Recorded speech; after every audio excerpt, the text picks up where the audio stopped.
ಎಲ್ಲರಿಗೂ ನಮಸ್ಕಾರ. ಇದು ಸುದ್ದಿ ವಿಶ್ಲೇಷಣೆ. ನಾನು ಶಶಿಧರ್ ಭಟ್. ಇವತ್ತು ಕೂಡ ಎಂದಿನಂತೆ ಹಾಜರಾಗಿದ್ದೀನಿ. ಇದು ನನ್ನ ಡಿಜಿಟಲ್ ವಾಹಿನಿ. ಇದನ್ನು ಲೈಕ್ ಮಾಡಿ, ಸಬ್ಸ್ಕ್ರೈಬ್ ಮಾಡಿ, ಬೆಲ್ ಐಕಾನ್ನ ಪ್ರೆಸ್ ಮಾಡೋದಕ್ಕೆ ಮರಿಬೇಡಿ. ಹಾಗೆಯೇ ಸಾಧ್ಯ ಆದರೆ ಸಹಾಯ ಮಾಡಿ. ಸ್ವತಂತ್ರ ಪತ್ರಿಕೋದ್ಯಮಕ್ಕೆ ತಮ್ಮ ಕೃಪಾಶೀರ್ವಾದ ಇರಲಿ. ಅದನ್ನು ತಮ್ಮ ಸಹಾಯದ ಮೂಲಕ ನೀರೆರೆದು ಬೆಳೆಸುವವರು ತಾವು. ಎಸ್, ಒಂದು ಶೋಕವನ, ಶೋಕ, ದುಃಖ, ಅಸಹಾಯಕತೆ, ಈ ಎಲ್ಲ ಭಾವನೆಗಳನ್ನು ಈ ಶೋಕವನ ಅನ್ನೋದು ವ್ಯಕ್ತಪಡಿಸುತ್ತೆ. ಹಾಗೆಯೇ ಹಳೆ ಮಹಾರಾಜರ ಕಾಲದಲ್ಲಿ ಒಂದು ಪ್ರತ್ಯೇಕವಾದ ಒಂದು ಕೊಠಡಿ ಇರ್ತಿತ್ತಂತೆ. ಸೊ ಅದು ದುಃಖ, ಅಸಹಾಯಕತೆ ಆದಾಗ ರಾಜರು, ಸಾಮ್ರಾಟರು ಆ ಒಂದು ದುಃಖ, ನೋವನ್ನು ಹೊತ್ತುಕೊಂಡು ಆ ಕೊಠಡಿ ಒಳಗೆ ಹೋಗ್ತಿದ್ರಂತೆ ಸಾಮ್ರಾಟರು. ಅವರೆಲ್ಲೂ ಹೇಳೋಕ್ಕಾಗಲ್ಲ ಸಾಮ್ರಾಟರು. ಈಗ ಇದೇ ಸ್ಥಿತಿ, ಶೋಕವನದಲ್ಲಿರುವ ಸ್ಥಿತಿ ಬಂದದ್ದು ಸಾಮ್ರಾಟ ಅಶೋಕ್. ಸಾಮ್ರಾಟ್ ಅನ್ನುವ ಬಿರುದನ್ನು ಮಾಧ್ಯಮಗಳಿಂದ ಪಡೆದು, ಮಾಧ್ಯಮಗಳ ಪ್ರೀತಿಯಿಂದ ಸಾಮ್ರಾಟರಾದ ಅಶೋಕ್ ಈಗ ಶೋಕವನವನ್ನು ಪ್ರವೇಶಿಸುವಂತಾಗಿದೆ. ದುಃಖ, ಅಸಹಾಯಕತೆ. ಎಸ್, ನಿನ್ನೆ ಅಸೆಂಬ್ಲಿಯಲ್ಲಿ ನಡೆದ ಘಟನೆ, ಅದನ್ನು ಯಾರೂ ನಿರೀಕ್ಷಿಸಿರಲಿಲ್ಲ. ಬಿ ಜೆ ಪಿಯಲ್ಲಿ ಇಷ್ಟು ಬೇಗ ಈ ರೀತಿ ಭಿನ್ನಮತ ಬಹಿರಂಗವಾಗತ್ತೆ ಅನ್ನುವ ನಿರೀಕ್ಷೆ ಕೂಡ ಯಾರ್ದೂ ಇರಲಿಲ್ಲ. ಆದರೆ ಆ ಘಟನೆ ನಡೆದು ಹೋಯಿತು. ಸಂಪೂರ್ಣವಾಗಿ ಸದನದಲ್ಲಿ ಅಶೋಕ್ ಅವರನ್ನು ಸೈಡ್ ಲೈನ್ ಮಾಡುವ ಒಂದು ಯತ್ನ ನಡೀತು. ಅವರು ನಿಸ್ಸಹಾಯಕರಾಗಿ ನಿಲ್ಲುವ ಸ್ಥಿತಿ ಬಂತು.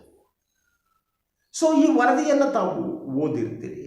ಕನಿಷ್ಠ 3 ಬಾರಿ ಅಶೋಕ್, ಅದರ ಪ್ರತಿಪಕ್ಷದ ನಾಯಕರಿಗೆ ಏನಿದ್ದಾರೆ ಅವರ ನಿರೀಕ್ಷೆಗೆ ವಿರುದ್ಧವಾಗಿ ಧರಣಿಯನ್ನು ನಡೆಸಲಾಯಿತು. ಅವರು ಸಭಾತ್ಯಾಗ ಅಂತಿದ್ರು. ಇನ್ನೊಂದು ಕಡೆ ಈಗ ಪಕ್ಷವನ್ನು ತಮ್ಮ ನಿಯಂತ್ರಣಕ್ಕೆ ತೆಗೆದುಕೊಂಡಿರುವಂತಹ ವಿಜಯೇಂದ್ರ ಅವರು ಪ್ರತ್ಯೇಕವಾದ ಗುಂಪು ಕಟ್ಟಿಕೊಂಡು ಧರಣಿ ಮಾಡೋದಕ್ಕೆ ಹೋಗ್ತಿದ್ರು. 3 ಟೈಮ್ಸ್ ನಡೀತು ಸದನದಲ್ಲಿ. ಅಲ್ಲಿಗೆ ನಿಲ್ಲಿಲ್ಲ. ಕೆಲವು ಶಾಸಕರು ಅಶೋಕ್ ಅವರ ಮೇಲೆ ದಾಳಿ ನಡೆಸಿದ್ರು. ದಾಳಿ ಅಂದರೆ ದೈಹಿಕವಾದ ದಾಳಿ ಅಲ್ಲ, ಬಟ್ ಅವರು ಆಡಿರುವ ಮಾತುಗಳು, SR ವಿಶ್ವನಾಥ್ ಅವರು ಸುಮಗ ಬೋಮಗ ಇದು ಎಲ್ಲ ನಡೆದು ಹೋಯಿತು. ಈ ನಡುವೆ ಕೆಲವು ಶಾಸಕರಿಗೆ ಯಾರ ಜೊತೆ ಹೋಗೋದಪ್ಪ ಅಂತ, ಪ್ರತಿಪಕ್ಷದ ನಾಯಕರ ಮಾತು ಕೇಳಬೇಕಾ ಅಥವಾ ಪಕ್ಷದ ಅಧ್ಯಕ್ಷರ ಮಾತು ಕೇಳಬೇಕು? ಇಂಥ ಒಂದು ಗೊಂದಲದ ಸ್ಥಿತಿಗೆ ಹಲವು ಶಾಸಕರು ಒಳಗಾದರು. ಸಂಜೆ ಹೊತ್ತಿಗೆ BJP ಏನಿದೆ ಅದು 2 ಗುಂಪಾಗಿ ಒಡೆದು ಹೋದ ಹಾಗೆ, 2 ಗುಂಪಾಗಿ ಪ್ರತ್ಯೇಕವಾದ ಹಾಗೆ ಕಾಣುವ ಸ್ಥಿತಿ ಬಂತು. ಸೊ ಈ ಒಂದು ಘಟನೆ ಏನಿದೆ, ಈ ಘಟನೆ ಹಲವು ಅಂಶಗಳನ್ನು ತೋರಿಸ್ಕೊಡುತ್ತೆ. ಮೊದಲು, ವಿಜಯೇಂದ್ರ ಸಾಫ್ಟ್ ಲೀಡರ್ ಅಲ್ಲ. ವಿಜಯೇಂದ್ರಗೆ ಅವರ ಅಪ್ಪ ಯಡಿಯೂರಪ್ಪನವರ ಹಲವು ಗುಣಗಳು ಇವರಿಗೂ ಇದೆ, ಮಗನಿಗೆ. ಅದು ರಕ್ತದಲ್ಲಿ ಬಂದಿದೆಯಾ, ಇನ್ನೇನರಲ್ಲಿ ಬಂದಿದೆಯೋ ಗೊತ್ತಿಲ್ಲ ನನಗೆ. ರಕ್ತದಲ್ಲೂ ಬಂದಿರ್ಬೋದು, ಇನ್ನೊಂದರಲ್ಲೂ ಬಂದು ನಮ್ಮಲ್ಲಿ ಹೇಳ್ತಾರೆ ಆ ರಕ್ತ ಕೊಂಡ್ರಿ, ಗೊತ್ತಿಲ್ಲ. ಆದರೆ ಅವರಿಗೆ ಆ ಕ್ಯಾಪ್ಚರ್ ಮಾಡಿಕೊಳ್ಳುವ ಒಂದು ಮನಸ್ಥಿತಿ ಇದೆ ನೋಡಿ, ಅದು ನಿನ್ನ ಸ್ಪಷ್ಟವಾಯಿತು. ಮತ್ತು ಅವರೇನೆ ಇಡೀ ಸದನದಲ್ಲಿ BJP ಪಕ್ಷದ ಪವರ್ ಸೆಂಟರ್ ಆಗಿದ್ದರು. ಸೊ ನಾವೆಲ್ಲ ಬಹಳ ಸಂದರ್ಭದಲ್ಲಿ ಏನು ಅಂದ್ಕೊಂಡಿದ್ದು ಅಂದರೆ, ಈ ವಿಧಾನಸಭೆಯಲ್ಲಿ ಮೈತ್ರಿ ಆದ ಕಾರಣದಿಂದ ಸನ್ಮಾನ್ಯ ಕುಮಾರಸ್ವಾಮಿಗಳು ಎಲ್ಲ ಟೇಕ್ ಓವರ್ ಮಾಡ್ತಾರೆ ಅಂತ. No no no no. ಈಗ ನೋಡಿದರೆ ವಿಜಯೇಂದ್ರ ಸಂಪೂರ್ಣವಾಗಿ ಆ ಪ್ರತಿಪಕ್ಷದ ಕೇಂದ್ರ ಬಿಂದುವಾಗಿ ಕಾಣುವ ಲಕ್ಷಣಗಳಿವೆ. ಅವರು ನಿನ್ನೆ ಯಾವ ವಿಚಾರದ ಬಗ್ಗೆ ಧರಣಿ ಮಾಡಿದ್ರು ಅನ್ನೋದ್ರ ಬಗ್ಗೆ ಹೇಳಬೇಕಾಗಿಲ್ಲ. 3 ಟೈಮ್ಸ್ ಧರಣಿಗೆ ಮುಂದಾದರು. ಅವರ ಉದ್ದೇಶ ಬಹಳ ಸ್ಪಷ್ಟವಿತ್ತು. ಈ ಒಂದು ವಿಚಾರವನ್ನು ಒಂದು ತಾರ್ಕಿಕ ಅಂತ್ಯಕ್ಕೆ ಕೊಂಡೊಯ್ಯಬೇಕು. ಇದೇ ಯಡಿಯೂರಪ್ಪನವರು ಕೂಡ ಯಡಿಯೂರಪ್ಪನವರು ಯಾವತ್ತೂ ಕೂಡ ಒಂದು ವಿಚಾರವನ್ನು ಹೊಂದಿ ಕೈ ಎತ್ಕೊಂಡ್ರೆ ಅವರ ಕೈ ಬಿಡುವ ಪ್ರಶ್ನೆನೇ ಇಲ್ಲ. ಆದರೆ ಅಶೋಕ್ ಅವರ ಅಪ್ರೋಚ್ ಡಿಫ್ರೆಂಟ್ ಆಗಿತ್ತು. ಸೊ ಅದಕ್ಕಾಗಿಯೇ ಅಶೋಕ್ ಅವರ ಹೊಂದಾಣಿಕೆಯ ರಾಜಕಾರಣದ ಬಗ್ಗೆ BJP ಶಾಸಕರುಗಳೇ ಮಾತನಾಡುವಂತಾಯಿತು. ಸೊ ಅಶೋಕ್ ಅವರು ಹೊಂದಾಣಿಕೆ ರಾಜಕಾರಣವನ್ನು ಮಾಡ್ತಿದ್ದಾರೆ ಅನ್ನೋದು ಹಳೆಯ ದೂರು, ಅನುಮಾನ ಇಲ್ಲ. ಮೊದಲಿಂದಲೂ ಸ್ವಲ್ಪ ಹೊಂದಾಣಿಕೆ ರಾಜಕಾರಣ ಇದೆ, ಎಲ್ಲ ಪಕ್ಷದ ಜೊತೆ ಸಂಪರ್ಕ ಇಟ್ಕೊಂಡಿರ್ತಾರೆ ಅಂತ. ನಿನ್ನೆ BJPಯ ಶಾಸಕರಲ್ಲೇ ಅವರು ಅಶೋಕ್ ಅವರಿಗೆ ಹೊಂದಾಣಿಕೆಯ ರಾಜಕಾರಣದ ಆರೋಪ ಮಾಡಿದರು. ಪಕ್ಷ ಮುಳುಗಿಸುವುದಕ್ಕೆ ಇಷ್ಟೇ ಸಾಕು ಅಂದರು ವಿಶ್ವನಾಥ್. ಇನ್ನೇನೂ ಬೇಕಾಗಿಲ್ಲ, ಇಂಥವ್ರ ನಾಯಕರನ್ನಾಗಿ ಮಾಡಿದರೆ ಹೀಗೆ ಆಗತ್ತೆ ಅನ್ನೋ ಮಾತನಾಡಿದರು. ಇಡೀ ಸದನದ ಕಲಾಪದಲ್ಲಿ ಅಶೋಕ್ ಅವರು ಎಷ್ಟು ನಿಸ್ಸಹಾಯಕರಾಗಿದ್ದರು ಅಂತ ಅಂದರೆ, ಅವ್ರ ಕೈಯಲ್ಲಿ ಶಸ್ತ್ರಾಸ್ತ್ರಗಳೇ ಇಲ್ಲದಿರುವಂಥ ಒಂದು ವಾತಾವರಣ. ಏನೂ ಇಲ್ಲ, ಅವ್ರು ಏನೂ ಮಾಡೋಕ್ಕಾಗಲ್ಲ. ಯಾಕಂದರೆ everything is taken over by Vijayendra. ಶಾಸಕರು ಅವರ ಸುತ್ತ ಓಡಾಡ್ತಿದ್ರು, ಅವರ ಜೊತೆಗೆ ಶಾಸಕರುಗಳು ನಿಂತಿದ್ದರು. ಎಂಥ ಸ್ಥಿತಿ ನೋಡಿ.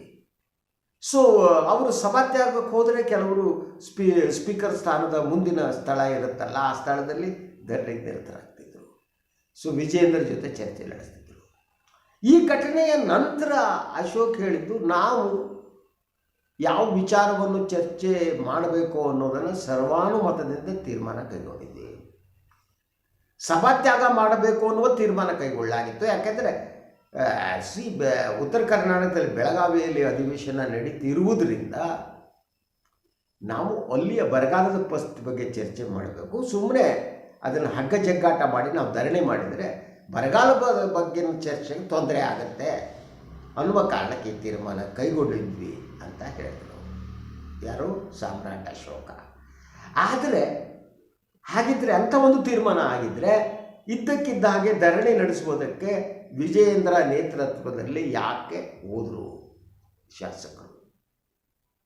ಅಂದರೆ ಯಾವುದು ಒಂದು ಒಮ್ಮತದ ತೀರ್ಮಾನ ಆಗಿತ್ತೋ ಆ ಒಮ್ಮತದ ತೀರ್ಮಾನವನ್ನು ಉಲ್ಲಂಘಿಸಿದರ ವಿಜಯೇಂದ್ರ ಪಕ್ಷದ ಅಧ್ಯಕ್ಷರಾಗಿರುವುದರಿಂದ ನನ್ನ ತೀರ್ಮಾನವೇ ಅಂತಿಮ ಅನ್ನುವ ಸ್ಥಿತಿಗೆ ಬಂದ್ರ.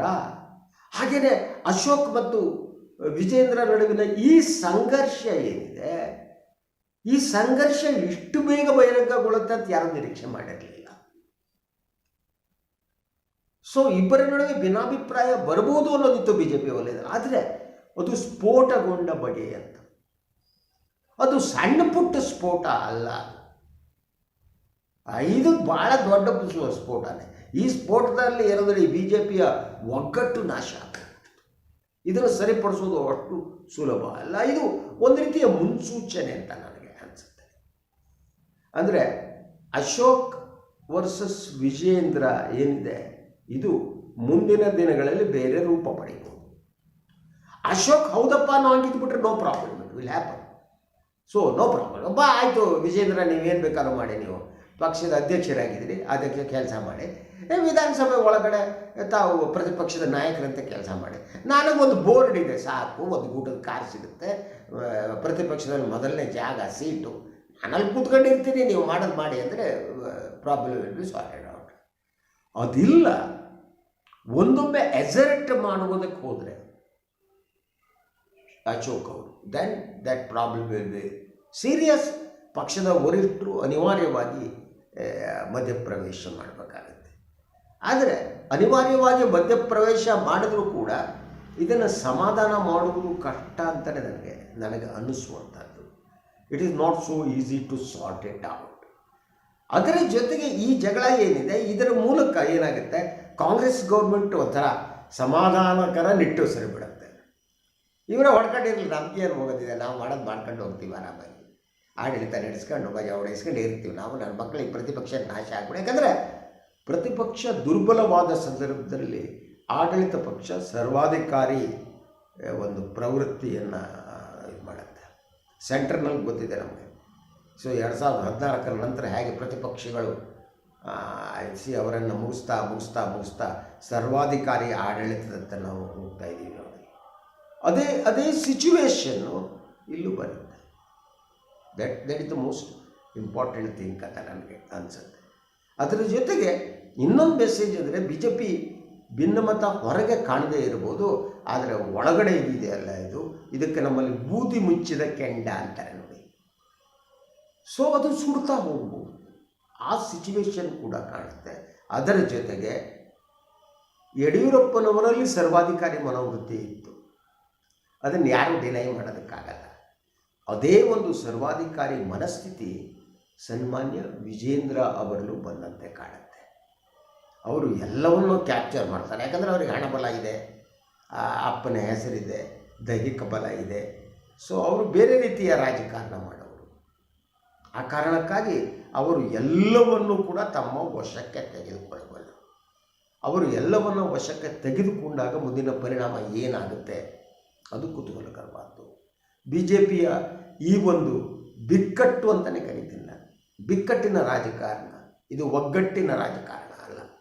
ಈ ಬಿಕ್ಕಟ್ಟಿನ ರಾಜಕಾರಣವನ್ನು ಸರಿಪಡಿಸ್ತಿದ್ರೆ ಮುಂಬರುವ ಲೋಕಸಭಾ ಚುನಾವಣೆಯಲ್ಲೂ ಇದು ಸ್ವಲ್ಪ ಮಟ್ಟಿಗೆ ಪ್ರಭಾವ ಬೀರ್ಬೋದು, ಜಾಸ್ತಿ ಬೀರಲ್ಲ. ಯಾಕಂದರೆ ಲೋಕಸಭಾ ಚುನಾವಣೆ ನಡೆಯೋದು ಮೋದಿ ಮುಖದ ಮೇಲೆ, ವಿಜೇಂದ್ರ ಆರ್ಗನೈಸ್ ಮಾಡೋರು, ದುಡ್ಡು ಖರ್ಚು ಮಾಡೋರು ಅಷ್ಟೇ. ಸೊ ಬಿ ಜೆ ಪಿ ಅವ್ರ ಕೈಲಿ ದುಡ್ಡು ಖರ್ಚು ಮಾಡಿಸುತ್ತೆ, ಮಾಡಿ ಇಟ್ಕೊಂಡಿದ್ದಾರೆ. ಸೊ ಆದ್ದರಿಂದ ಈ ಲೋಕಸಭಾ ಚುನಾವಣೆ ಪರಿಣಾಮ ಬೀರ್ತದೆ ಗೊತ್ತಿಲ್ಲ, ಆದರೆ ರಾಜ್ಯ ವಿಧಾನಸಭಾ ಕಲಾಪದ ಮೇಲೆ ಇದು ಪರಿಣಾಮ ಬೀರುತ್ತೆ, ಪ್ರತಿಪಕ್ಷದ ರಾಜಕಾರಣದ ಮೇಲೆ ಪ್ರಭಾವವನ್ನು ಬೀರುತ್ತೆ. ಹಾಗೆಯೇ ಸರ್ಕಾರವನ್ನು ಪ್ರಶ್ನಿಸುವ ಆ ಶಕ್ತಿಯನ್ನು ಪ್ರತಿಪಕ್ಷವಾಗಿ ಬಿ ಜೆ ಪಿ ಕಳ್ಕೊಳ್ಳುತ್ತೆ.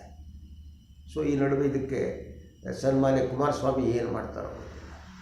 ಎನಿವೆ ಕುತೂಹಲಕರವಾದ ಬೆಳವಣಿಗೆ ರಾಜಕಾರಣದಲ್ಲಿ ಆಗ್ತಾ ಇದೆ. ಬಿ ಜೆ ಪಿ ಬಿಕ್ಕಟ್ಟು ಹೊರಗಡೆ ಬಂದಿದೆ, ಮುಂದೇನಾಗುತ್ತೆ ನೋಡೋಣ. ಇದು ಇವತ್ತಿನ ಸುದ್ದಿ ವಿಶ್ಲೇಷಣೆ. ನನ್ನ ವಾಹಿನಿಯನ್ನು ಲೈಕ್ ಮಾಡಿ, ಸಬ್ಸ್ಕ್ರೈಬ್ ಮಾಡಿ, ಬೆಲ್ ಐಕಾನ್ನು ಪ್ರೆಸ್ ಮಾಡೋದಕ್ಕೆ ಮರಿಬೇಡಿ. ಹಾಗೆಯೇ ಸಾಧ್ಯ ಆದರೆ ಸಹಾಯ ಮಾಡಿ, ತಮ್ಮ ಸಹಾಯವೇ ನನಗೆ ಶ್ರೀರಕ್ಷೆ. ನಮಸ್ಕಾರ. ಇವತ್ತಿನ ದಿನ ಎಲ್ಲರೂ ಒಳ್ಳೆಯದಾಗಲಿ.